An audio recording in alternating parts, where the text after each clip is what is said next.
ल हामी यो बाराई मन्दिरको टेम्पलमा जाँदैछौँ है। मन्दिर यी सुजा र सरिसमा दुईजना यो डुङ्गा चढ्दैछन्।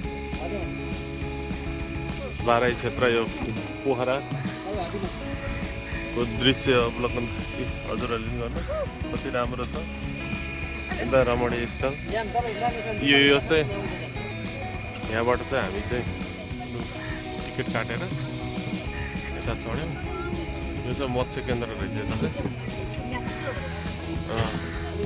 कति ल ग्याचक्क भयो तिम्रो ड्रेस अलि यसो गर त एकदम ग्याचक्क आउँदो रहेछ कि ग्याचक्कै त्यो धेरै ठुलो भएको भएर हो कि ल हेर्नु तपाईँहरू पनि हेर्नुहोस् है। अब हामी यहाँबाट सर्लाक्क कस्तो राम्रो अवलोकन हुँदैछ। ल हेर्नु यो क्षेत्र बाराई लेक साइड एरिया सबै। उहाँ चाहिँ हाम्रो चाहिँ चालक हुनुहुन्छ बोटको। हजुरको घर यतै सर बागलुङ।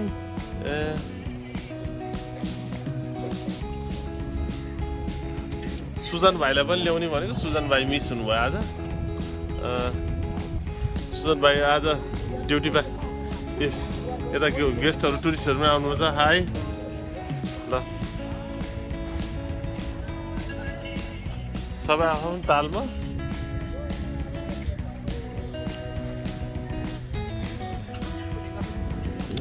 भइरहेछ सबै भिडियो। ल पानी खेलाइरहेछ नि। ल पानी यसो खेलाऊ।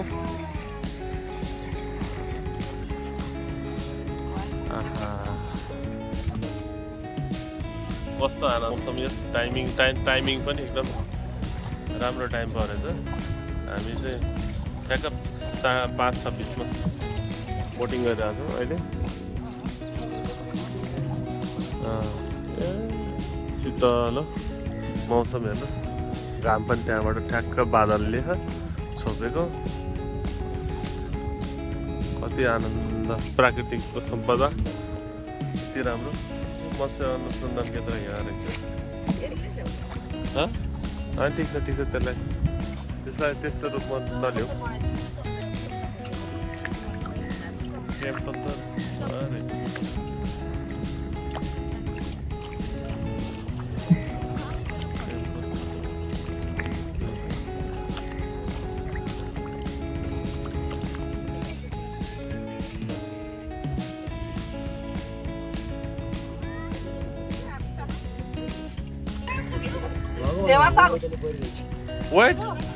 वेट छ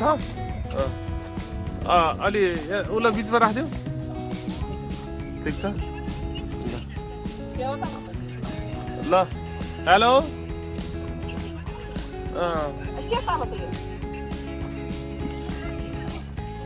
ल फेवातालमा शैली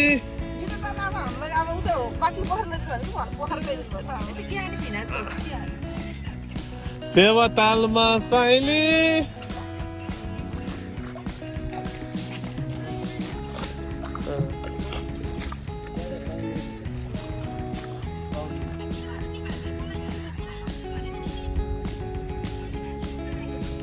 हेर यो चाहिँ के को लागि रहेछ यहाँ चाहिँ हजुर माछा पालन छ है। ए यो पैसा तिरेर गरिदिन्छ होला है। सरकारलाई राजस्व तिर्नुपर्छ। सरकारलाई राजस्व तिरेर माछा पालन चाहिँ तालभित्र। ल हेर्नु माछा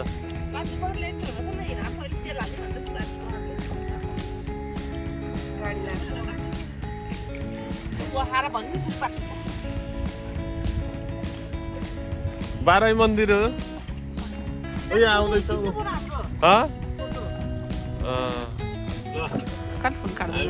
बाराई मन्दिर आइपुग्नु लाग्यो। यो चाहिँ माछा पालन रहेछ। यो चाहिँ माछा पालन रहेछ। यहाँ त सरकारलाई राजस्व तिरेर व्यक्तिहरूले चाहिँ ठेक्कामा लिने होला सबैले यहाँ माछा पालन हुन्छ ल माछा पाल्न पाइन्छ हेर्ने मात्र माछा पालन हो कि यो 12 लाख होला है तलदेखि माछा पालन यता छ है अब लोकेसन यो पुरै लेक साइडै पर्छ यो सबै लेक साइडमा अस्ति भत्काएको भने यो साइडहरू होइन यो उतातिर बोलेको बिस्तारै हटाउँदै होला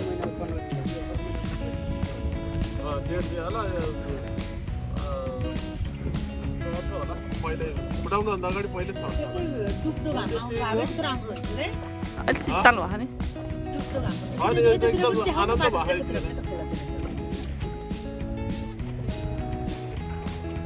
त्यसलाई स्टप गर म खिच्छु ए प्राकृतिकको ल मजा लिनुहोस् है पानी यसो खेलाउँदै यही हो पानी ल ए हो बल यहाँ रहेछ ल है साथीहरू बल हेर्नुहोस् बल ठाउँमा राखेको रहेछ यो बलहरू त्यहाँ पनि रहेछ भाइ यो बल राख्नु कारण चाहिँ धागो हो क्या डोरी हजुर ए बाटो यो साइड हिँड्नु भनेर यहाँ गोहीहरू त देखिँदैन है डल्फिन भन्ने यहाँ पाइन्छ देख्न पाइँदैन माछाहरू चाहिँ ठुल्ठुलो माछाहरू देख्न पाइन्छ यो आफैले चलाउन पाइयो यसको चाहिँ पैसा कति लाग्दो रहेछ सर 1 घन्टाको 200 सस्तो रहेछ त यहाँ ए यहाँ त फेरि कहिलेकाहीँ पल्टाउँछ पनि है छाल आउँछ ल हामी आउनु लागिसक्यौँ यो मन्दिर त्यहीँ छ नजिकै छ अब आउनु लागिसक्यो कस्तो राम्रो यो सुन्नु म अब म नि चलाइदिन्छु यार तपाईँ होइन नि त उहाँ थाक्नुभयो होला नि त बिचरा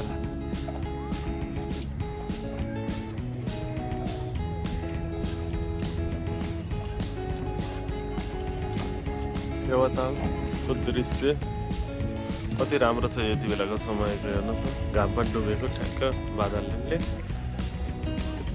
बिल्डिङहरू पनि यता राम्रो राम्रो बिल्डिङ होटेलको लागि खुल्दै रहेछ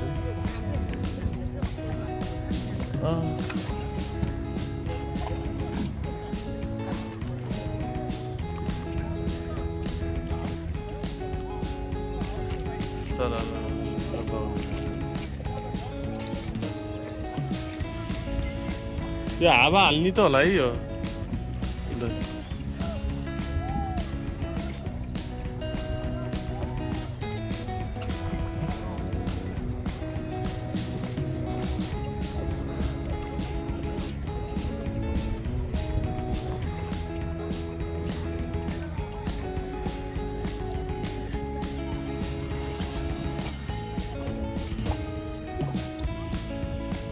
मेरो पछाडि छ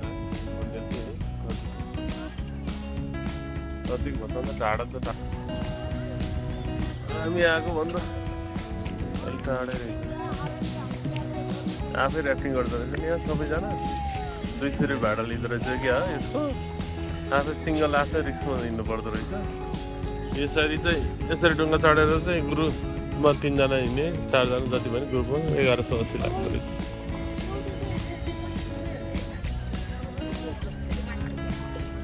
ल हामी बाराई मन्दिर आइपुग्नु लाग्यो अब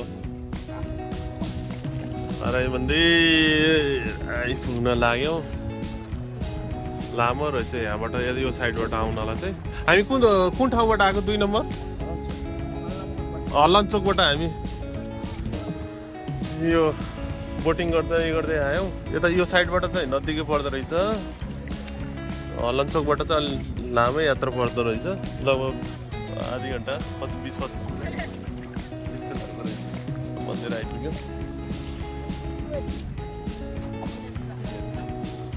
अच्छा सरिस्मा कस्तो भइरहेछ त आनन्द लागिरहेछ होला है रमाइलो लाग्छ सुझा माथि प्लेन पनि हेर्नुहोस्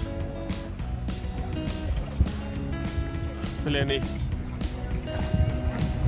ल हेर्नुहोस् यहाँ माथिबाट प्लेन पनि यसरी उडिरहेको दृश्य पनि देख्न पाइँदो रहेछ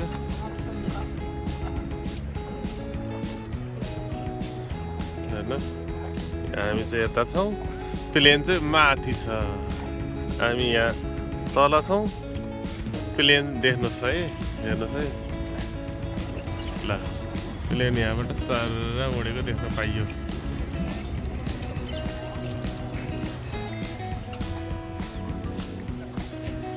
मन्दिरी टेम्पल आइपुग्ला है एकदम मनोरम आनन्दको समय यो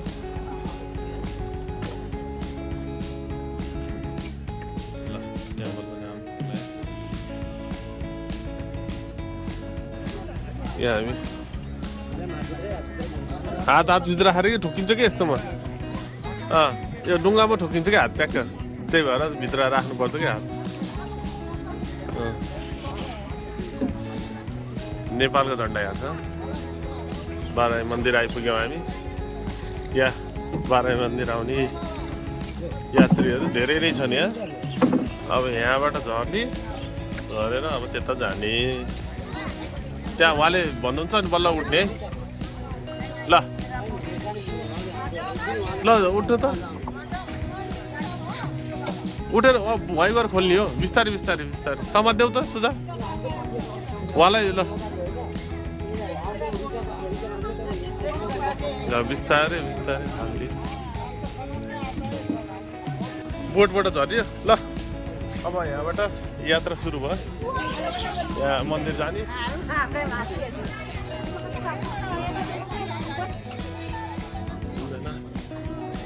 तिनजना मात्रै यात्रा गरियो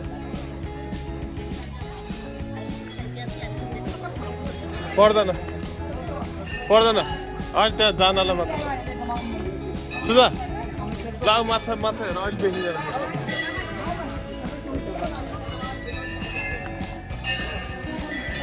यता यता माछा हेर्न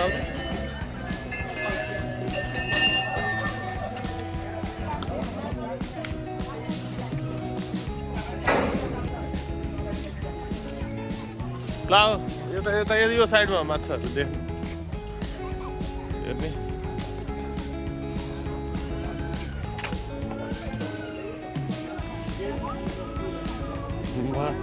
माछा यहाँबाट ल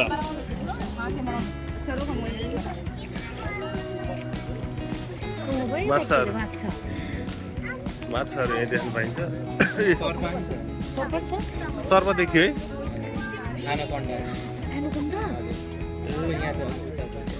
हो र ठुलै माछा माछा छ माछा पनि ठुल्ठुलो हुन्छ क्या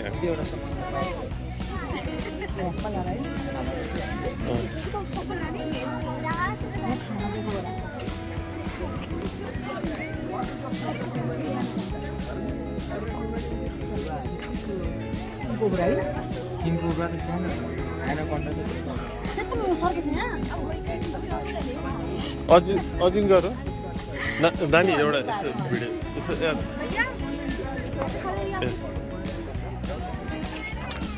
यो भिडियो भइरहेछ फोटो चाहिँ यो हाम्रो है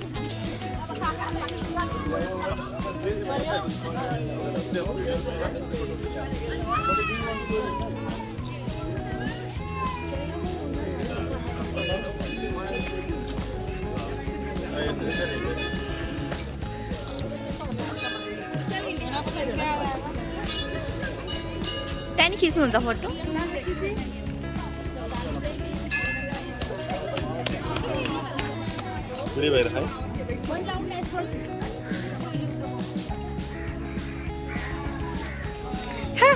नि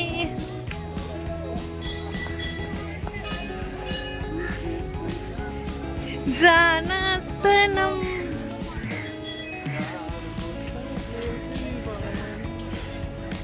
पोखरा बाराई मन्दिर हामीले घुमेर अवलोकन गरियो दर्शन गरेर फर्किने क्रममा अब हाम्रो यहाँ बोट पनि रेडी भएर बस्नु भयो तुरेर ल अब हामी बाई बाई भन् बाई बाई बाराही मन्दिर बाई ल ल हामी मन्दिर दर्शन गरेर अब फर्किँदैछौँ सबै भक्त यात्रीजनहरू सबै फर्किने क्रम छ बेलुका साँझ पनि भयो। साँझको अहिले 6:12 भएछ। दर्शन गरेर फर्किनु गल्छ। अझै पनि देवातालमा यात्रीहरू अझै टन्न देखिन्छ। यो समय एकदम आनन्दको समय, घाम पनि नलागेको कस्तो आनन्दको दृश्य देख्न पाइयो। यो माथि डाँडामा मन्दिर रहेछ। यहाँ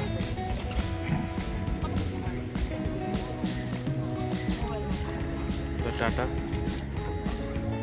बाई बाई मन्दिर। ल बिस्तारै लेभल मिलाएर बस है।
यो पुस्तक खेल्न दिन